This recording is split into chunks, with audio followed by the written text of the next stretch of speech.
तो आज का लेक्चर है हमारा game of foundation in makeup artistry. तो यहाँ पे बहुत सारे मेकअप आर्टिस्ट भी होंगे, ऐसे भी लोग होंगे जो खुद के लिए फाउंडेशन डेली यूज में यूज करते रहेंगे। तो ये फाउंडेशन होता क्या है और फाउंडेशन का मतलब क्या है?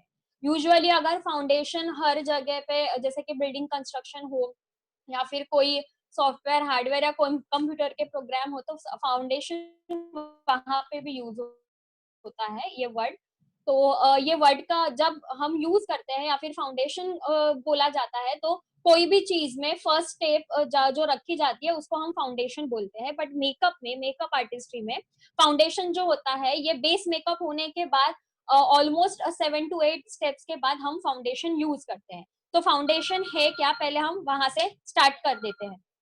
फाउंडेशन का मतलब क्या है? फाउंडेशन एक प्रोडक्ट है जो मेकअप में यूज होता है। किस लिए यूज करते हैं हम? अनइवन, इवनली यूनिफॉर्म कलर और कॉम्प्लेक्शन स्किन को देने के लिए। तो ये होता है फाउंडेशन। अगेन फाउंडेशन हम यूज क्यों करते हैं? तो हम फाउंडेशन यूज करते हैं कवरेज के लिए। तो कवरेज में कुछ वर्ड्स हम यूज करते हैं फाउंडेशन के लिए, जैसे कि शेयर कवरेज होती है, लाइट कवरेज होती है, मीडियम कवरेज होती है और फुल कवरेज होती है।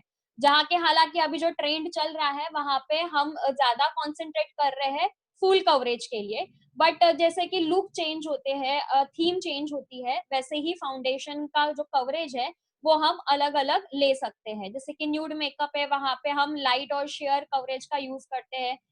जैसे कि कोई कॉर्पोरेट मीटिंग या फिर कुछ जैसे अभी हम मीटिंग हैंड कर रहे हैं तो हम वहां पे मीडियम कवरेज का यूज कर सकते हैं। और ब्राइडल वगैरह या फिर टीवी शूट्स वगैरह है जहाँ पे फोटोजेनिक काम हमें करना होता है, तो हम वहां पे फुल कवरेज का यूज करते हैं। देन हम फाउंडेशन एप्लीकेशन कैसे करते हैं? तो फाउंडेशन एप्लीकेशन हम फिंगर्स की हेल्प से कर सकते हैं, स्पॉन्ज यूज करते हैं, ब्यूटी ब्लेंडर्स यूज करते हैं, देन हम ब्रश यूज करते हैं। और फाउंडेशन में सबसे इम्पोर्टेंट फिर बात आ जाती है एयर ब्रश की। एयर ब्रश एक इंस्ट्रूमेंट होता है, बहुत सारे लोगों को जानते भी है। एयर ब्रश के अलग अलग पैटर्न्स भी है, टाइप्स भी है। देन फाउंडेशन फॉर्मुलेशंस में, मतलब एग्जैक्टली फाउंडेशन कौन से बेस्ट पे मैन्युफैक्चर होता है और अवेलेबल होता है। तो जब हम फाउंडेशन चूज करते हैं, हम यूजुअली क्या करते हैं, हम शेड चूज करने जाते हैं या फिर किसी भी स्किन पे, कोई भी क्लाइंट पे जो भी हमारा प्रोजेक्ट है, हम उनके लिए फाउंडेशन चूज कैसे करते हैं? तो शेड्स को मुद्दे नजर रखते हुए, ज्यादा प्रेफरेंस देते हुए हम वहां पे फाउंडेशन चूज करते हैं। बट जब हम फाउंडेशन खरीदने जाते हैं तो कौन से चीजों का और फॉर्मुलेशन का हमें ध्यान रखना है, हम उसके ऊपर थोड़ा सा नजर मार लेते हैं। तो फाउंडेशन जो होता है ये ऑयल बेस्ड फाउंडेशन अवेलेबल होता है। देन अल्कोहल बेस्ड होते हैं जिसमें वाटर और डीनेचर्ड अल्कोहल मिक्स किए जाते हैं। देन पाउडर बेस्ड पिगमेंट्स हमारे यहाँ पे अवेलेबल है, लूज पाउडर्स वगैरह सबको पता ही है, इवन कॉम्पैक्ट्स वगैरह अवेलेबल है। देन मिनरल मेकअप फाउंडेशन है, लूज पाउडर्स में ज्यादातर ये यूज होता है। जैसे कि माइका, अगर आपने प्रीवियस लेक्चर्स अटेंड किए होंगे जहाँ पे प्रोडक्ट्स के बारे में हमने पढ़ा था, स्टडी किया था, तो वहां पे ऑलरेडी ये सब चीजें मेंशन थी। कौन से प्रोडक्ट में केमिकल्स वगैरह होते हैं। तो मिनरल मेकअप्स आते हैं, देन वाटर बेस्ड मेकअप होते हैं, अगेन सिलिकॉन बेस्ड मेकअप होते हैं जिसमें बहुत ज्यादा ऑक्साइड्स एंड एंजाइम्स और केमिकल्स यूज होते हैं, मिनरल्स यूज होते हैं। देन फाउंडेशन जो है ये कैसे चूज करना चाहिए और क्या चूज करना चाहिए? इससे पहले मैं एक यहाँ पे टॉपिक लेना चाहूंगी कि मोस्ट ऑफ, जैसे कि प्रीवियस सर के लेक्चर से वहां पे भी एक क्वेश्चन हुआ था कि कंपटीशन को बीट कैसे करना है। तो अगर आप किसी भी कंपटीशन में बीट होना चाहते हो, कोई भी मेकअप इंडस्ट्री में या आर्टिस्ट्री में, तो वहां पे बेस मेकअप तो काम करता ही है, जैसे कि सीटीएम जिसे हम बोलते हैं। सीटीएम तो हर मेकअप में बहुत ज्यादा इंपॉर्टेंट ही होता है।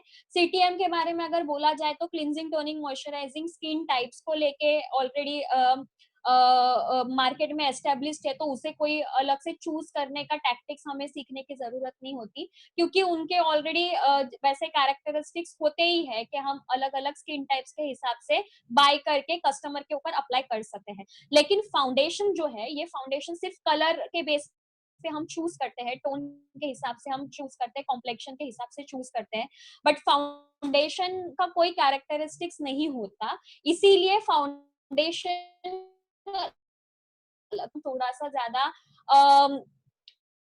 अनस्टेबल हो जाते हैं कि फाउंडेशन की वजह से अच्छा मेकअप नहीं हो पाया है, ज्यादा वाइट हो पाया, हम उसके बारे में तो आगे बोलेंगे, लेकिन अगर कंपटीशन में किसी को सस्टेन होना है, तो जैसे ही जितना प्रेफरेंस हम सीटीएम को देते हैं, बेस मेकअप को देते हैं, मेकअप ब्रांड्स को देते हैं, टूल्स को देते हैं, उतना ही ज्यादा और उतना ही इम्पोर्टेंट टॉपिक हमारे लिए फाउंडेशन होना चाहिए। तो फाउंडेशन को चूज कैसे करना है, फर्स्ट अपन तो अगर फाउंडेशन कोई स्किन के ऊपर या क्लाइंट के ऊपर हम यूज कर रहे हैं, तो उसकी स्किन टाइप और स्किन कंडीशन क्या है हमें ये पता होनी चाहिए। देन उसका कॉम्प्लेक्शन एंड कलरिंग क्या है, हम जो स्किन टोन्स होते हैं उसके हिसाब से उसका कॉम्प्लेक्शन और कलरिंग हमें चूज करना आना चाहिए।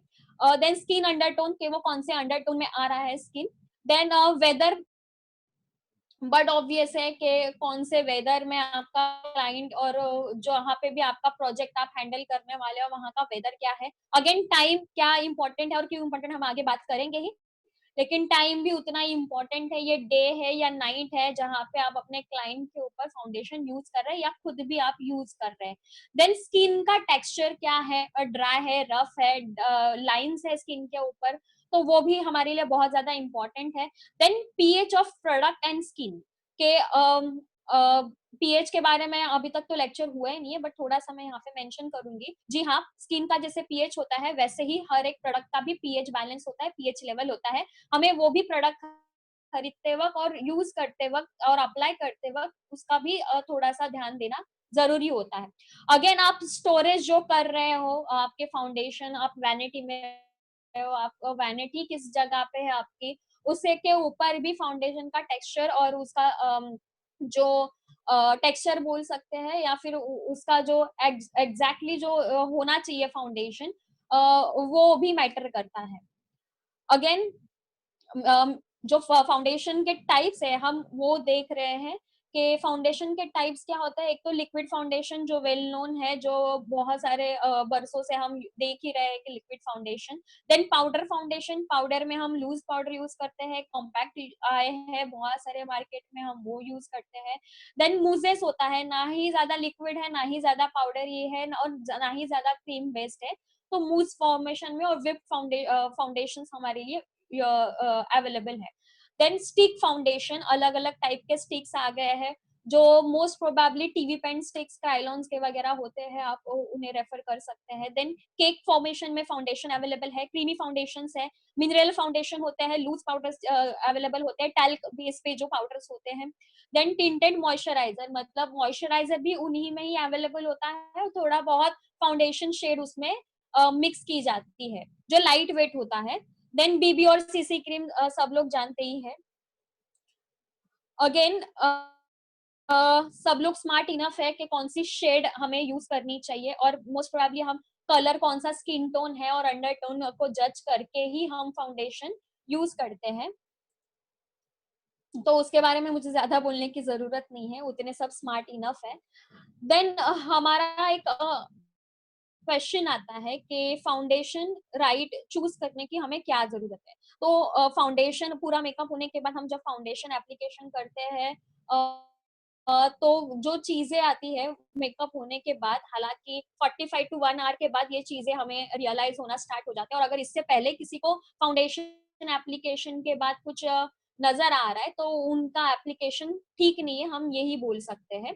बट 1 to 45 आवर्स के बाद अगर फाउंडेशन एप्लीकेशन के बाद मेकअप में अगर कुछ प्रॉब्लम्स आती है, तो जैसे कि क्रैक्स आना स्टार्ट हो जाता है, क्रीजेस बनना मतलब लाइन बनना स्टार्ट हो जाती है, देन मोस्ट प्रोबेबली क्रीजेस आपको मैच्योर स्किन में नजर आएंगी, जैसे कि आईज के नीचे बहुत ज्यादा लाइंस बनना स्टार्ट हो गया है, या नोज के साइड में आपको लाइंस दिखना स्टार्ट हो गए है। देन केकी हो जाता है, अदरवाइज ग्रेइश हो जाता है, जो मोस्ट कॉमन प्रॉब्लम है कि ब्लैकिश होना स्टार्ट हो जाता है, ग्रेइश होना स्टार्ट हो जाता है। जो ब्राइडल्स हैंडल करते हैं उनका ये ज्यादातर कंप्लेंट होता है कि ब्लैकिश हो गया है, ग्रेइश हो गया है, उसको हम जो बोलते हैं उसको ऑक्सीडाइज होना बोलते हैं, कॉमन लैंग्वेज में हम ब्लैकिश या ग्रेइश बोलते हैं।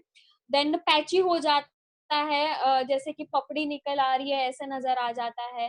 देन बहुत ही ज्यादा वाइट हो जाता है। हम बहुत ही ज्यादा, जब हम प्रोडक्ट लगाते हैं, मेकअप करते हैं, तभी तो वो बहुत अच्छा और सेट हुआ लगता है, लेकिन जब एक्चुअल में प्रोजेक्ट जब किसी फोटो के कैमरा के सामने आता है या लाइट में आता है, तो ऐसा लगता है कि बहुत ही ज्यादा फाउंडेशन हमने यूज किया हुआ है। देन और एक प्रॉब्लम आ जाती है कि वो लॉन्ग लास्टिंग नहीं होता। अगेन फाउंडेशन और कंसीलर जो होता है, ये बहुत ज्यादा पोर्स के ऊपर या फिर जहां पे हमने बेसिकली फाउंडेशन और कंसीलर हमने यूज क्यों किया है, तो जो पोर्स है और जो फ्लॉलेस बेस हमें जो चाहिए था, ड्यूई बेस जो हमें चाहिए था, उसको छुपाने के लिए हमने फाउंडेशन यूज किया होता है। बट होता क्या है, फाउंडेशन और कंसीलर उसी जगहों पे जाके बहुत ज्यादा पॉपअप हो जाता है। तो ऐसा लगता है कि जो चीज छुपाने के लिए हमने काम किया है, वो काम एक्चुअल में अच्छा हुआ नहीं है। तो अगर इसमें भी और अगर किसी को कुछ प्रॉब्लम है, तो आप मुझे प्लीज चैट बॉक्स में लिख दीजिए, ताकि मैं उसको मेंशन करूं और उसके बारे में हम थोड़ा सा डिस्कस कर सके। तो आप प्लीज टाइप कीजिए, अगर इससे के भी अलावा फाउंडेशन एप्लीकेशन के बाद या एप्लीकेशन में अगर आपको कोई प्रॉब्लम है, तो आप प्लीज टाइप कीजिए अपना प्रॉब्लम।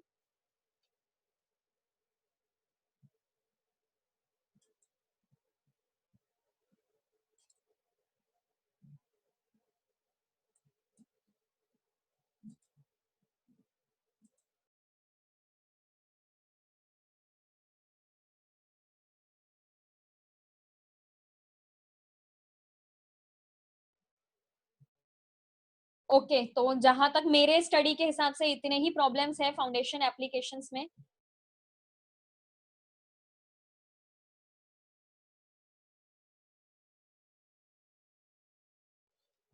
तो जहां तक मेरी स्टडी के हिसाब से इतने ही प्रॉब्लम शॉर्ट लिस्टेड है। तो एक बार यहाँ तक अगर आप लोग क्लियर हो, तो प्लीज क्लियर लिखें।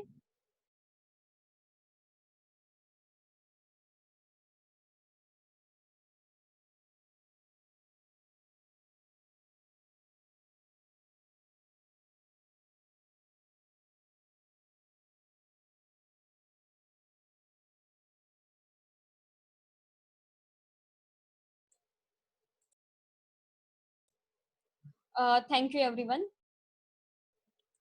तो अभी हम हमारे मेन मुद्दे पे आते हैं, फाउंडेशन को लेके, जो एग्जैक्टली हम गेम चेंजर की बात कर रहे हैं कि हमने पूरा सीटीएम किया, हमने सब किया, और उसके बाद भी ये प्रॉब्लम्स हमें फेस करनी पड़ रही है। तो क्यों हो रहा है?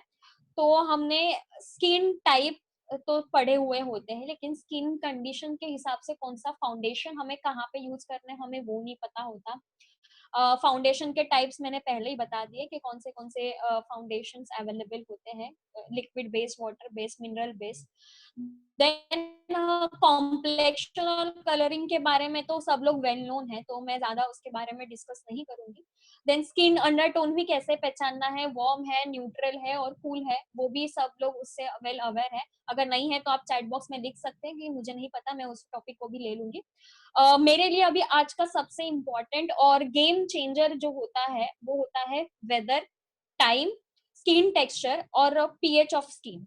ये चार जो चीजें हैं, ये हम प्रॉपर स्टडी नहीं कर पाते अपने क्लाइंट को लेके। हमारा जब कंसल्टेशन होता है, यूजुअली होता क्या है, हम कोई भी प्रोजेक्ट हैंडल करने से पहले, प्रोजेक्ट मतलब क्लाइंट है, तो ये याद रखना। तो प्रोजेक्ट को हैंडल करते वक्त हम क्या करते हैं, ट्रायल बेसिस पे जाते हैं। तो जो बेसिकली मैं जो वेदर की और टाइम की बात कर रही हूँ या स्किन टेक्सचर की बात कर रही हूँ, तो मैं हर एक टॉपिक के ऊपर और हर एक मुद्दे के ऊपर आऊंगी, लेकिन वहां पे जहाँ पे हम ट्रायल देते हैं, तो ट्रायल जो हमारा होता है, वो एक कॉम्पैक्ट रूम होता है, जहाँ पे मेकअप आर्टिस्ट और आपका जो प्रोजेक्ट है, आपका जो क्लाइंट है, वही बैठे हुए होते हैं। और वेदर की हम बात कर रहे हैं, तो मान लो कि आपके पास जो ऑर्डर आया है, या फिर जो भी आपके पास क्लाइंट आया है, या 15-20 दिन या फिर 1 महीने पहले आके बैठा है, जिन्होंने ट्रायल लिया है, और 1 मंथ के बाद आपकी जो क्लाइंट है, उनका प्रोजेक्ट का डे आ रहा है, शादी आ रही है, या कुछ भी है, फोटोशूट है, या कुछ भी है, आपका जो भी प्रोजेक्ट आप हैंडल कर रहे हो, वो दिन आ रहा है, तो जरूरी नहीं कि वेदर वही हो जाए। अगेन मैं स्टोरेज के बारे में इसी के ऊपर बात करूंगी। जब भी हम कोई भी फाउंडेशन है या मेकअप का कोई भी प्रोडक्ट जो है, जब हम बाय करने जाते हैं, तो बट ऑब्वियस है, मॉल्स या शॉप में जाते हैं, तो वहां पे अगर आप देखेंगे, तो एक टेम्परेचर होता है, हर कोई शॉप्स या मॉल्स जो है ये एसी में होते हैं, क्योंकि जो मेकअप प्रोडक्ट्स है उनका अगर आप स्पेसिफिकेशन भी देखेंगे, प्रोडक्ट के पीछे लिखा होगा कि वहां पे उनको कौन से टेम्परेचर में स्टोर करना है। बट हम कभी भी वो चीज के ऊपर इतना ध्यान देते नहीं है, हालांकि बहुत कम लोग होंगे जो मेकअप प्रोडक्ट खरीदने के बाद पीछे जाके उसके इंग्रेडिएंट्स और उसको कैसे स्टोर करना है उसके बारे में पढ़ते होंगे। लेकिन आज के बाद जब भी आप खरीदोगे या फिर जो भी आपके आज प्रोडक्ट अवेलेबल है आपके पास, आप उनके जाके पीछे प्लीज जाके ये चेक कीजिए कि उनको कहाँ पे और कैसे स्टोर करना है, वो उनको कूल प्लेस में स्टोर करना है, उनको वार्म जगह पे रखना है, तो आप जाके प्लीज ये एक बार चेक करना। इसके ऊपर मैं एक परफ्यूम का एग्जांपल देना चाहूंगी। कुछ ऐसे परफ्यूम्स होते हैं, इवन हमारे जैसे कि टोनर्स वगैरह जो है या फिर रोज वाटर्स वगैरह जो है, हम थोड़ा हॉट या फिर ह्यूमिड जगह पे अगर रखेंगे तो यूजुअली क्या होता है, तो वो परफ्यूम्स जो है ये उड़ना स्टार्ट, जिसे हम लोकल लैंग्वेज में उड़ना स्टार्ट हो जाता है, तो उड़ना स्टार्ट हो जाता है। तो इसीलिए स्टोरेज भी उतना ही इम्पोर्टेंट है। कुछ फाउंडेशंस जो होते हैं ये लिक्विड बेस में होते हैं, तो ऐसी जगह पे हम रख देते हैं कि वो लिक्विड बहुत ज्यादा ठीक हो चुका, और हम क्या करते हैं, बहुत सारा वो होता ही है, इवन मुझे भी वही आदत है कि मेकअप वैनिटी हम डे टू डे बेसिस पे तो चेक करते ही नहीं है, क्योंकि इतने सारे प्रोडक्ट्स होते हैं, उतना ही प्रोडक्ट्स है जो हैंडी होता है हम उठा के उसको जज कर लेते हैं, चेक कर लेते हैं। बट ऐसे बहुत सारे प्रोडक्ट्स होते हैं जिनके ऊपर हम ध्यान नहीं देते। स्टोरेज की वजह से हमारे प्रोडक्ट्स जो है क्योंकि प्रोडक्ट्स में वैक्स अवेलेबल होता है, केमिकल अवेलेबल होते हैं, तो ऐसी जगह पे हम रख रहे हैं जहाँ पे कोल्ड या फिर ह्यूमिड या फिर हॉट कोई भी वेदर में हम रख रहे हैं, तो उसका अल्टरनेटिव बेसिस पे प्रोडक्ट के ऊपर इफेक्ट होता है। और प्रोडक्ट के ऊपर इफेक्ट हो गया है, इसीलिए अगर हम कोई स्किन या फिर कोई भी प्रोजेक्ट हैंडल करने जा रहे हैं तो वहां पे हमें दिक्कत आ जाती है एप्लीकेशन में, एप्लीकेशन हमारा स्मूथ नहीं हो पाता। तो हर बार तो हम नया प्रोडक्ट तो खरीद नहीं सकते, क्योंकि प्रोडक्ट की वैलिडिटी और प्रोडक्ट की क्वांटिटी के हिसाब से प्रोडक्ट 3 से 4 साल तक चलने वाले हैं। अगेन वेदर के ऊपर हम बात करेंगे।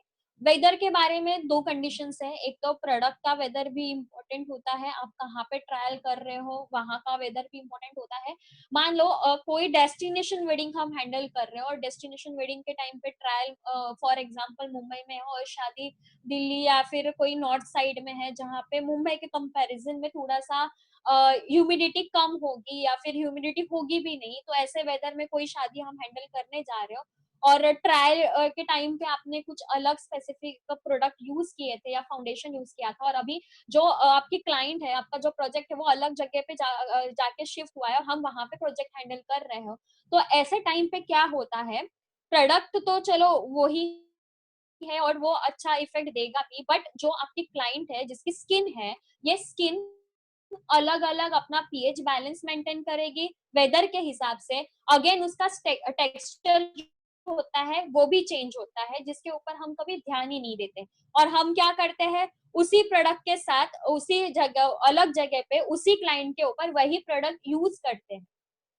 और उसका इफेक्ट क्या होता है, तो वो पैची होना स्टार्ट हो जाता है। क्योंकि अगर आप आज आप एक बार ये एक्सपेरिमेंट कर भी सकते हो, जैसे कि आपने विदाउट फैन या फिर विदाउट ऐसी कोई मेकअप किया और ऐसी में इमिजिएटली जाते हो, तो थोड़ा बहुत इफेक्ट आपको दिखता ही है आपके स्किन के ऊपर। इसीलिए वेदर बहुत ज्यादा इंपॉर्टेंट है, आपको ये मेक श्योर करना चाहिए कि आप जहाँ पे क्लाइंट को ट्रायल दे रहे हो और जहाँ पे शादी होने वाली है वो वेन्यू के ऊपर बहुत ज्यादा हीट होगी, बहुत ज्यादा ह्यूमिड होगा वहां पे एनवायरनमेंट, क्योंकि शादी जो है ये बैंक्वेट में होगी या हॉल में होगी, वहां पे बहुत ज्यादा लोग भी होंगे, लोग बढ़ेंगे तो ह्यूमिडिटी बढ़ेंगी, और अगर वो कोई हिंदू मैरिज है तो वहां पे हीट वगैरह आग वगैरह होती है, सात फेरे वगैरह लिए जाते हैं, तो हीट भी होगी।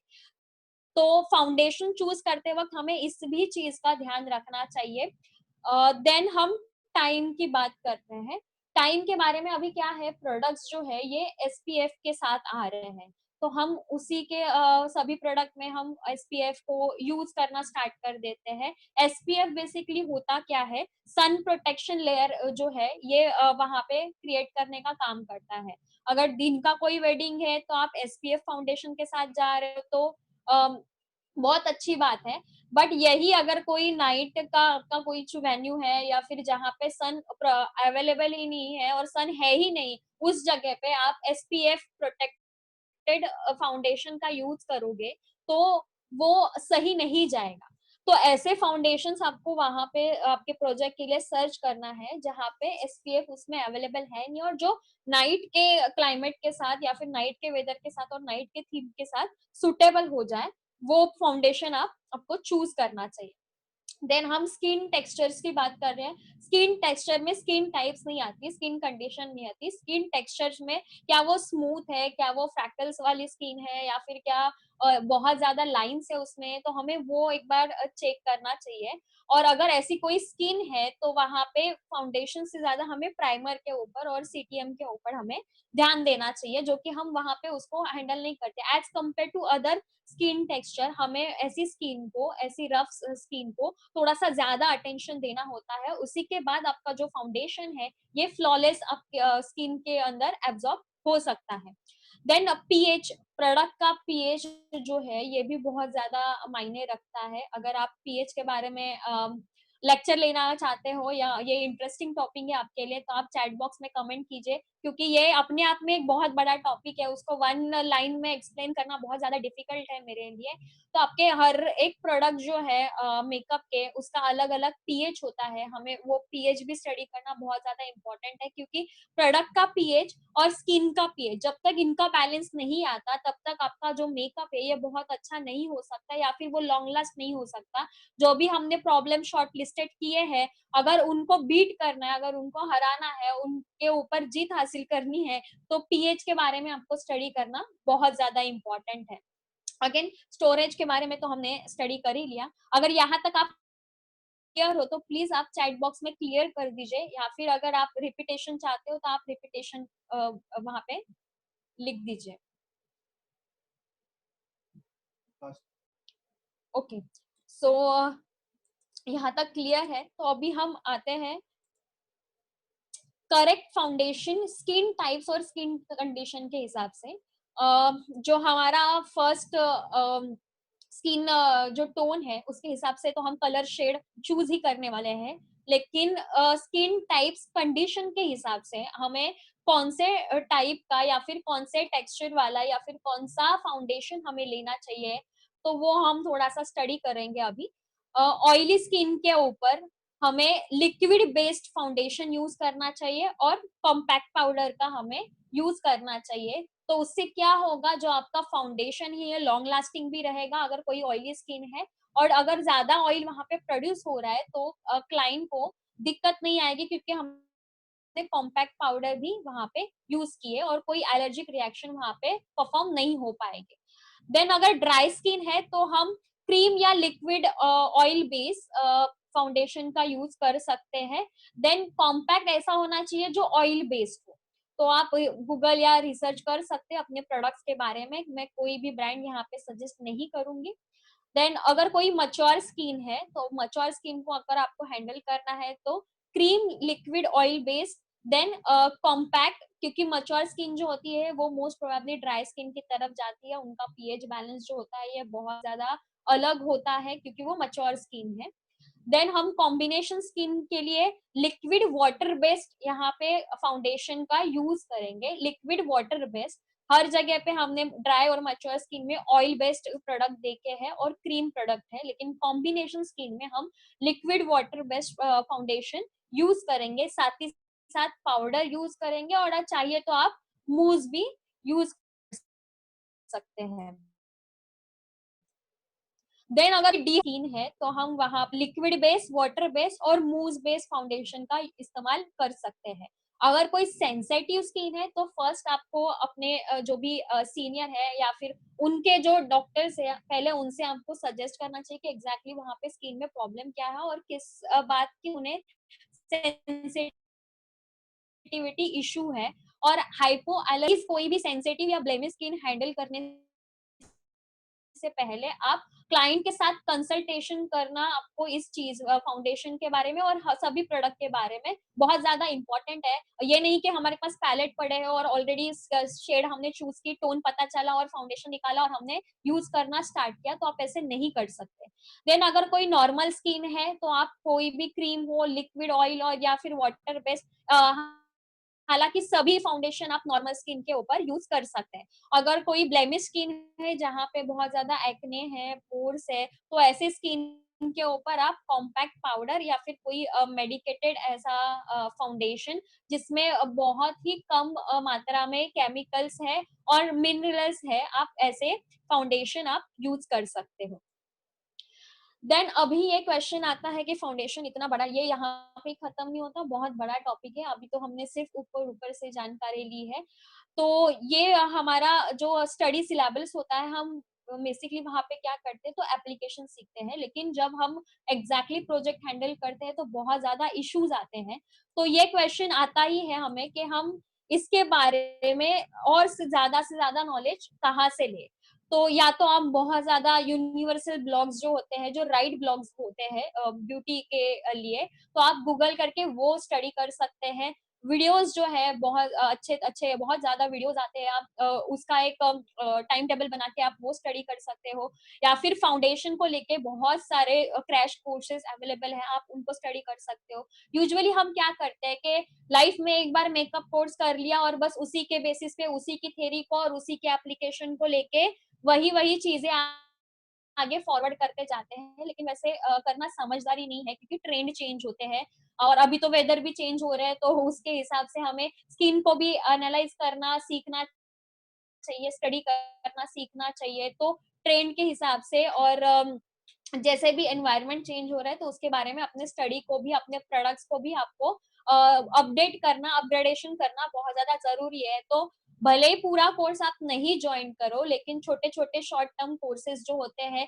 जो रिलेटेड टॉपिक्स के ऊपर, जैसे कि फाउंडेशन है, कंसीलर है, आई शैडो है, तो उसको लेके अलग-अलग क्रैश कोर्सेज़ मार्केट में अवेलेबल है, तो आप वो जॉइन कर सकते हैं। या फिर खुद रिसर्च कर सकते हैं, सेल्फ एनालाइज़ कर सकते हैं। हालाँकि उतना टाइम होना चाहिए हमारे पास और उतना डेडिकेशन होना चाहिए, जो कि मिलना बहुत ज़्यादा इम्पॉसिबल ही है।